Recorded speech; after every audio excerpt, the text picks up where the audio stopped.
Nako po mga kababayan, talagang pinagloloko lang talaga tayo ng administrasyong ito. Mambobodol talaga itong administrasyong ito. Pero bago tayo patuloy sa ating pag-usapan, ako muna ibabati ng magandang hapon, magandang gabi sa ating mga subscribers dyan, sa ating mga viewers. Maraming salamat sa inyong suporta. Shoutout sa inyong lahat. Yun ang mga kababayan, mambobodol na administrasyon, mambobodol na mga sekretary. Itong si DPWH Secretary Vince Dizon, mga kababayan, itong si Boy Mura. Pumunta ng Davao, nagmumura.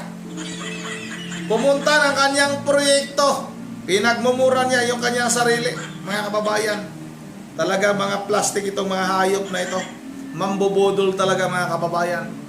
Yung rehabilitation ng EDSA, mga kababayan, na nagkakahalaga ng 1.2 billion.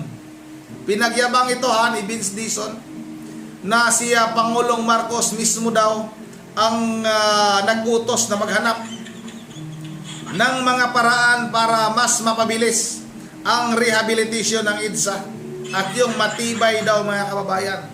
Ipinagyabang ito noon ni Vince Dizon, mga kababayan, pero ngayon anong nangyari? Vince Dizon mura, nabakbak kaagad. Wala pang isang taon, mga kababayan. 1.2 billion Tapos naghahabol sila sa 125 million. Kaya yung taong bayan, di na naniniwala sa yung mga hayop kayo.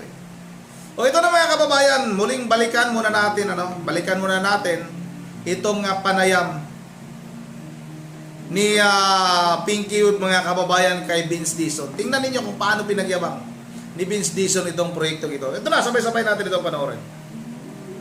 How can you assure us that yung gagawin pong rehabilitation sa EDSA will last us a long time at hindi po after 1 year or 1.5 years ay butas-butas na naman Ganda pong ito? tanong yan. Unang-una, ang ginagamit nating asfalto ngayon at ito pagre-reblock natin, no, talagang piging-pigi.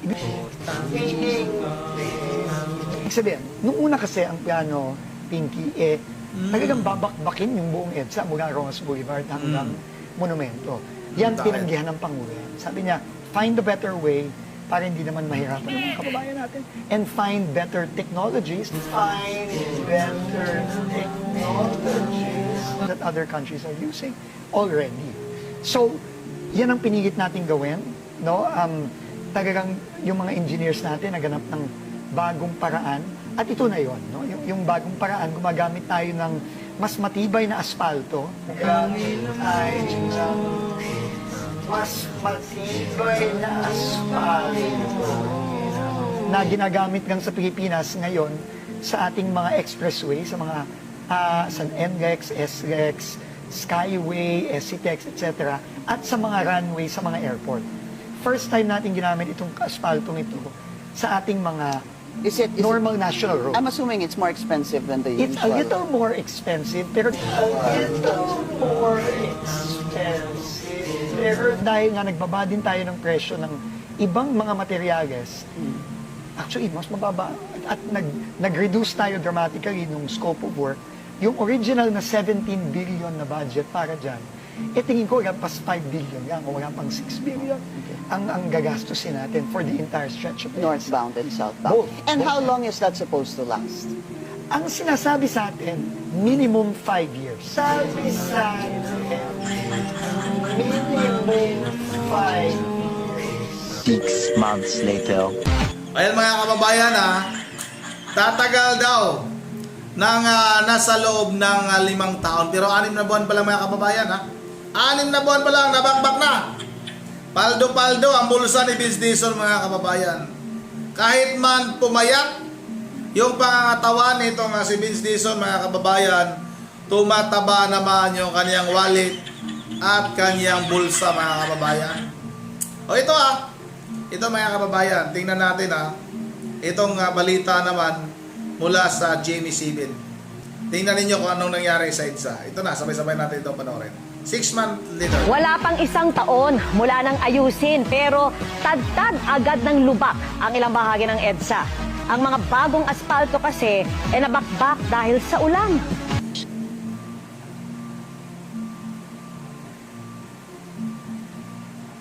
Ayan. Ay, kita yung Nag-iba niya laser na. na to. Ayan. Ayan o. Ito na yung bagong ginagamit nila para hindi na nagkakamali, para pantay na pantay.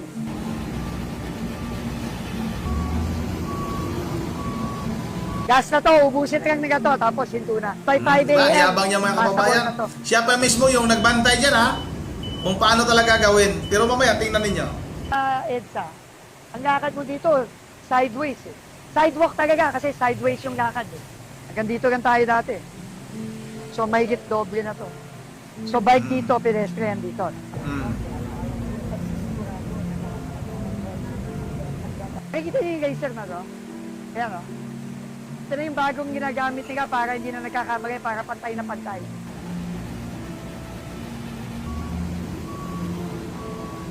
Gas na to, ubusin lang nila to, tapos hinto na. By 5 a.m., passable na to. Wala pang isang taon mula nang ayusin pero tad-tad agad ng lubak ang ilang bahagi ng EDSA. Ang mga bagong asfalto kasi... Wala pa isang taon mga kababayan. Kasi kung di tayo nagkakamali para mga December yan, no? Sinimulan. Tapos ngayon nga, hindi pa nga bumahayan mga kababayan. Ha? Ulan lang, ulan. Pero nabakbak na yung ibang lugar mga kababayan. Ha? Pinagyabang ni Vince Dizon na matibay daw. Medyo mahal nga lang daw itong espalto na ito kaysa mga pangkaraniwang mga espalto. Dahil ginagamit na ito sa mga airport, sa mga skyway. Pero mga kababayan ngayon, bakbak. Nagkakalaga ng 1.2 billion yan ha. Ito patuloy natin to. nabakbak dahil sa ulan. Wala masyadong pagbaha sa Metro Manila ngayong araw.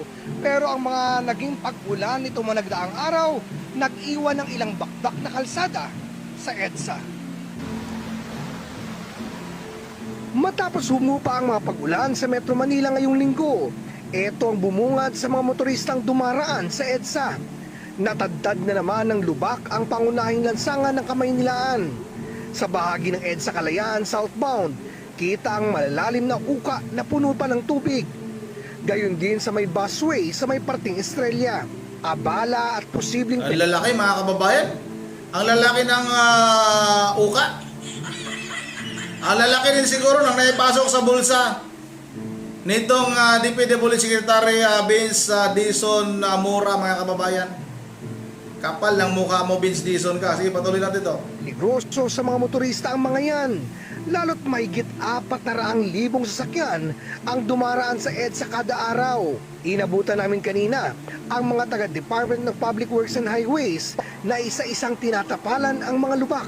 Kaya di nadaanan ng mga bus ang bahaging ito ng busway hanggang sa may parting Buendia. Sinubukan namin silang kausapin pero di raw sila otorisadong magsalita.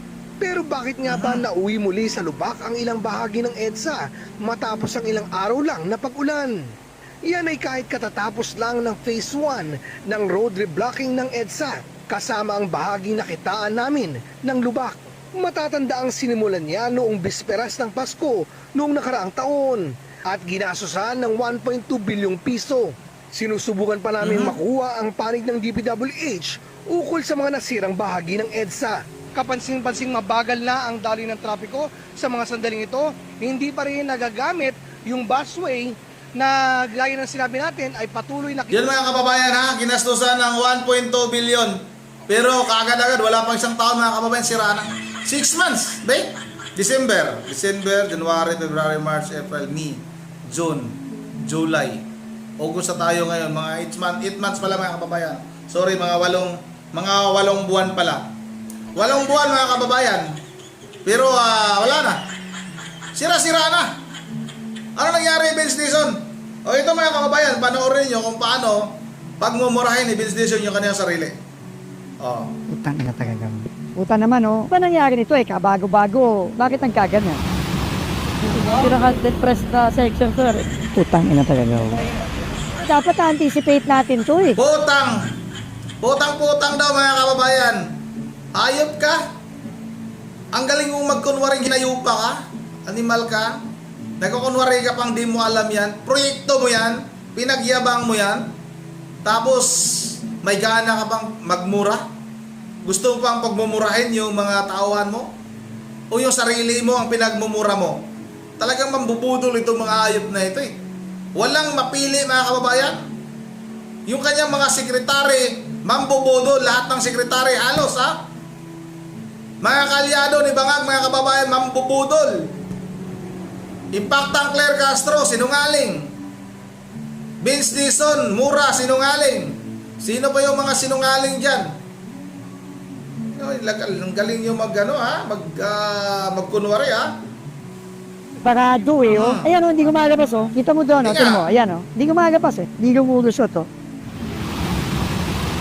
So, ang nangyayari, since lowest point to ng phase 1, lahat ng tubig, kita mo naman, oh, ayun, oh. Lahat ng tubig na bumababa dito, naiiwan. Wala kasi tayong drainage dito, eh. Ideally sana, may drainage ka dito sa gitna para nagde-drain siya dito. Pero wala, eh. Dahil sa mga barrier ng busway, hindi nakakalabas yung tubig. Nagalit na nga ako sa mga to, eh. Bakit hindi naman lang na-anticipate yun, eh. Iniisip nila, magde-drain naman yung tubig dun sa mga butas na yan. Eh, hindi nangyari. Early this morning, maglalagay na ng gaps dyan para lumabas yung tubig. Tapos, pag inayos natin to, kailangan i-slope natin ng paganon. Pagka medyo gumanda na yung panahon, ayusin na to ng permanent.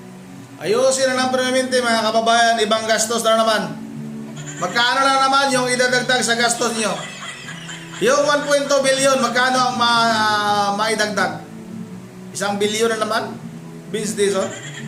Kapal ang mga mukha nito, mga hayop na ito. Magnanakaw talaga kayo. Yung Ilocos Sur ba, mga kababayan? Yung gumuhong flood control, puntahan mo rin yun. Puntahan mo rin yun na Vince Dizon. Nakatutok kayo sa Davao. Kung may mga kunting pagbaha sa Davao, nandoon kayo. Nagmumura kagad kayo. Pero yun pala mga kababayan, ang dapat palang pagmumurahin yung kailang mga sarili. Sarap pagmumurahin na sabay-sabay itong mga hayop na ito. Yun ang dito lang muna, at bago tayo magtatapos ulit, shout out tayo kay Vince Dizon. Shout out tayo kay Ma'am Joyce ng Japan, kay Ma'am Virgie Ever Diyos ng Pula Bulacan, sa kanyang mga apo, Coco Dion Yuri, at kay Sagi. Shout out kay Rod TV. Shout out kay Eduardo Benedicto mula sa Plaridel, Bulacan.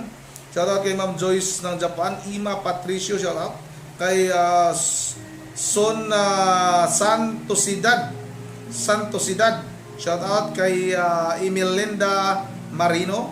Shout out kay Sampayan Ritzel Maib.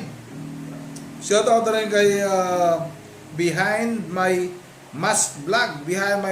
Para kang si para kang si Epipanyo Labrador, lagi ka naka-face mask. Shout out rin kay Shani Sadinoso, sorry. Shoutout kay Delia Aguilar, kay Ma'am Edisa Porby. Tapos na ba si Ma'am Joyce? Lods Rosalie Malit ha. Shoutout sa Lods, nandiyan ka pa ba Lods? Shoutout rin kay Florencio Talabok. Shoutout kay Romeo Robles. Shoutout kay Rob Sisi. Shoutout kay Zoraida Macadato. Shoutout na rin kay Pablo Sita. Yun ako, medyo mahaba na yung video. Hanggang dito lang muna, once again, this is Ron TV mo, ingat nila. God bless bawat isa sa atin.